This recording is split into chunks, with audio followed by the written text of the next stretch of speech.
ɓe yimɓe tato ɗiɗo ɓen ko ɓiɓɓe Émirats Arabes Unis, goto on komo Iran. ɓe nangano ko fodde kilométraji 30 to Bamako nyande 23 lewru jeenaɓoru ka aéroport to commune Sanankoroba. ina jeeya e maɓɓe Cheikh Ahmed bin Maktoum bin Jumwal Maktoum, général joyaɗo foftere jeeyaɗo e galle laamoɗo lanɗo to Dubai.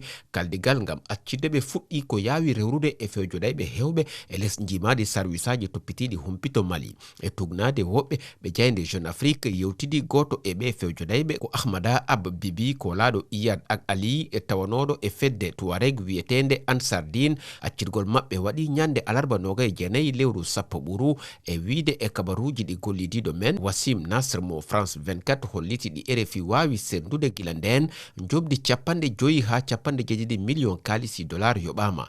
tonuji hewɗi kabirɗe konu otoji e kabirɗe kadi joɓama e fedde jiyadiyankore nde.